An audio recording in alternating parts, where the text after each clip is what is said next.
Van Halen in town tonight, and on the phone right now is Kevin Dodds. He is the author of Edward Van Halen, a definitive biography. It's an intense book. There are things that you have in the book that I never knew. What is this Geddy Lee War? I never knew about this. That's pretty wild, isn't it? I think that Rush and Van Halen have a lot of fans in common. Okay. Van Halen was kind of the left brain, and Rush was kind of the right brain. It's like Van Halen was the drinkers, and Rush was the stoners. It was always one, left hand, right hand. But back in 1980, Rush and Van Halen were both touring in the UK, and they just happened to be staying at the same hotel while their tours crossed paths. Geddy Lee wanted to play something for Eddie on a portable cassette player. Okay.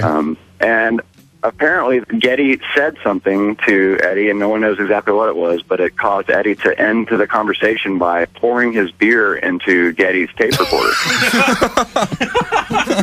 So about a year later, almost exactly a year later, in Las Vegas, they did happen to cross paths again. And they were touring and playing in the same city at different venues. When they realized that was going on, Ray Daniels and Rush's management put out the word that Van Halen was banned from their backstage. So it was just like they kind of just put it out there. It's like, don't even come close, Talk about holding a grudge.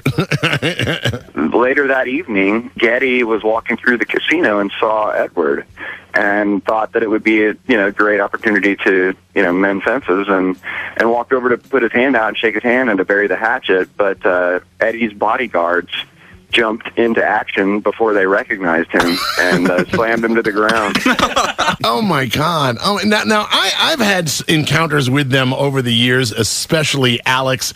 In the early years, these guys were serious pranksters, and you've got a story, a hotel story in the book that is absolutely hilarious. It's infamous in Van Halen lore because they thanked the Sheraton inside of the cover of Van Halen 2.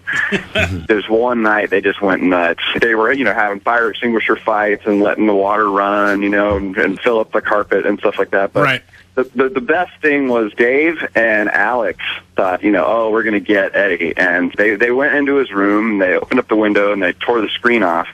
And then they threw all of Eddie's furniture out the window onto the floor below. And they figured, he's going to get so busted. We'll just sit and wait for the police to come in and see what he has to say. Right. So while they were hiding away, Eddie just walked casually down to guest services and just walked up and said, "Yeah, hi, my name's David Lee Roth. I lost my room key. I need an extra room key."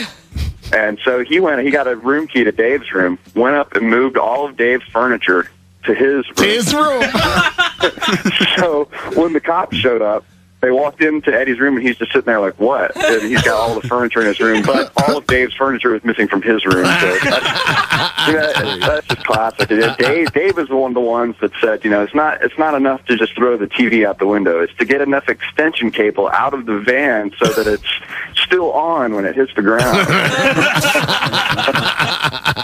Well, right now, some hotel person in Philadelphia is very, very nervous. He is Kevin Dodds. His book is Edward Van Halen, a definitive biography. They, of course, are at the Wells Fargo Center tonight. Ray Koob will be there as well. Kevin, we thank you for your time. Hey, no problem, John. Thank you. It's a pleasure to be on your show.